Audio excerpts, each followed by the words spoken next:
ഇപ്പോൾ കെ മുരളീധരൻ മാധ്യമങ്ങളോട് സംസാരിക്കുന്നുണ്ട് തത്സമയം.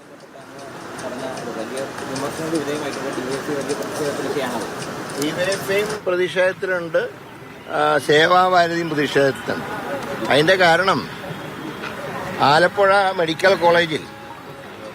കോളേജിൻ്റെ അകത്ത് രണ്ടു കൂട്ടരും വലിയ ബാനർ വെച്ച് കെട്ടി അവിടുത്തെ പ്രവർത്തനങ്ങളെ തടസ്സപ്പെടുത്തുകയാണ്. മാത്രമല്ല, ഈ അവിടെ ഒരു ക്രിട്ടിക്കൽ കെയർ യൂണിറ്റിൻ്റെ വർക്കിന് അവിടെ ജോലിക്കാർ ചെന്നപ്പോൾ സേവാഭാരതിക്കാർ പറഞ്ഞത് ഞങ്ങളുടെ സ്ഥലമാണ്, ഇവിടെ പ്രവർത്തനം നടത്തണമെങ്കിൽ ഞങ്ങൾക്ക് മറ്റൊരു സ്ഥലം അനുവദിച്ച് നൽകണം. ഇത് സർക്കാരിൻ്റെ സ്വത്താണ്, വ്യക്തികളുടെയോ സംഘടനകളുടെയോ സ്വത്തല്ല. അതുകൊണ്ടാണ് ഇങ്ങനെ തീരുമാനം ആലപ്പുഴയ്ക്ക് വേണ്ടി എടുത്തത്. അപ്പോൾ അതുകൊണ്ട് ഈ അന്നം മുടക്കി എന്നൊക്കെ പറഞ്ഞിട്ട് ഇന്നലെ ചിലർ എന്നെ കുറിച്ചിട്ടൊക്കെ പറഞ്ഞു. അന്നം മുടക്കിയതല്ല, ഭൂമി കയ്യേറ്റക്കാരെ ഒഴിപ്പിച്ചതാണ്. അല്ലാതെ അതും ഭക്ഷണമായിട്ടൊരു ബന്ധവുമില്ല, ഭക്ഷണം കൊടുക്കുന്നതിനൊന്നും ഒരു തടസ്സമില്ല. പക്ഷേ സ്ഥലം കയ്യേറി വലിയ ബാനർ വെച്ച് ഇവിടെ ഞങ്ങളല്ലാതെ മറ്റാരും ഒന്നും ചെയ്യണ്ട എന്നാണെങ്കിൽ അത് നടക്കില്ല. അതാണ് ആലപ്പുഴയിൽ ഇങ്ങനെ തീരുമാനമെടുത്തത്. പക്ഷെ അങ്ങ് ഇന്നലെ പത്തനംതിട്ടയിൽ പറഞ്ഞത് ആലപ്പുഴയിലെ കാര്യം മാത്രമല്ല, കേരളത്തിൽ അല്ല, അത് അതിനെക്കുറിച്ചിട്ട് ഇപ്പൊ തീരുമാനം എടുത്തിട്ടില്ല. ആലപ്പുഴയിൽ കംപ്ലൈന്റ് കിട്ടി, തീരുമാനമെടുത്തു. മറ്റേതെങ്കിലും സ്ഥലത്ത് കംപ്ലൈന്റ് കിട്ടിയാൽ അപ്പോൾ നോക്കാം.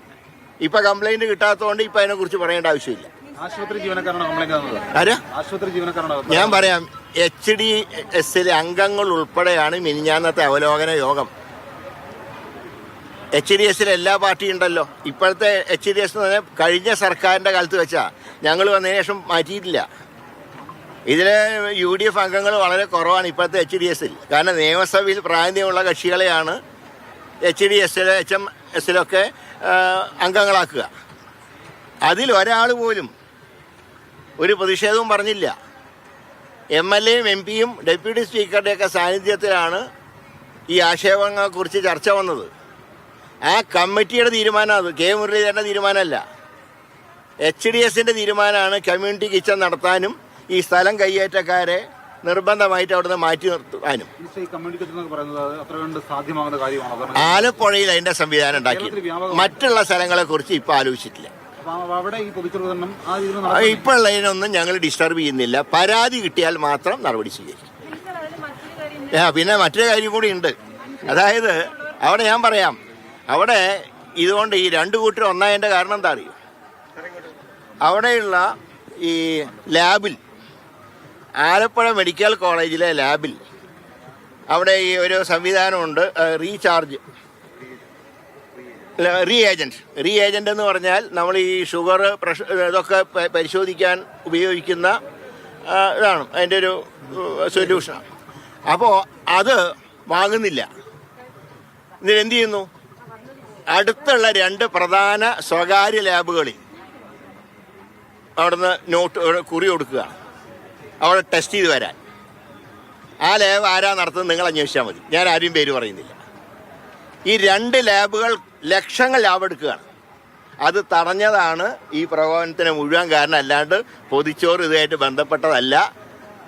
ഈ റീചാർജ് ചെയ്യാനെടുത്ത തീരുമാനം പലരെയും അലോസരപ്പെടുത്തുന്നുണ്ട്. ഇനി പുറത്ത് കൊടുക്കരുത് എന്ന് കർശനമായി, അവിടെ തന്നെ ലാബുണ്ട്, ആ ലാബിൽ പരിശോധിച്ചാൽ മതി.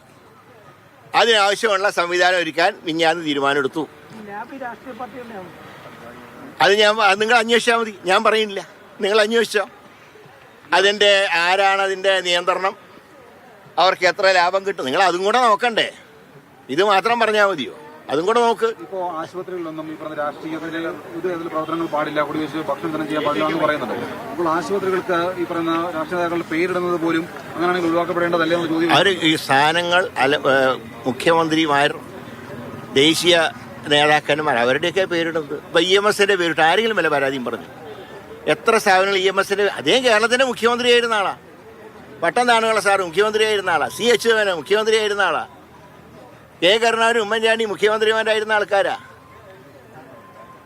അതും മറ്റേ ഈ ബാനർ വലിച്ചു കെട്ടി റോഡ് തടസ്സപ്പെടുത്തി ഭക്ഷണം വിതരണം ചെയ്യുന്നതുമായിട്ട് വല്ല ബന്ധവുമുണ്ടോ?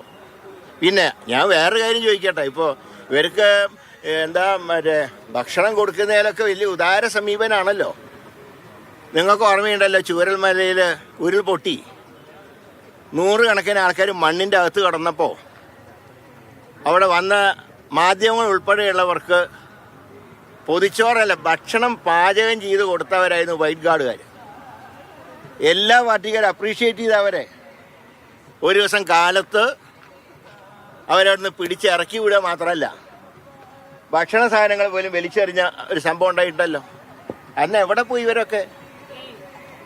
പിന്നെ ഇന്നലത്തെ ചാനൽ ചർച്ചയിൽ ചിലരൊക്കെ എന്നെ കുറിച്ചിട്ട് കുറേ പറഞ്ഞു. എനിക്ക് അതിനെക്കുറിച്ചിട്ടൊന്നും പറയാനില്ല, ഞാൻ മുമ്പ് നടത്തിയ പ്രസ്താവനകളെ കുറിച്ചൊക്കെ. ഏതായാലും പരനാറി ചെറ്റ തുടങ്ങിയ പ്രയോഗങ്ങൾ ഒരിക്കലും എൻ്റെ വന്ന് ഇതുവരെ ഉണ്ടായിട്ടില്ല.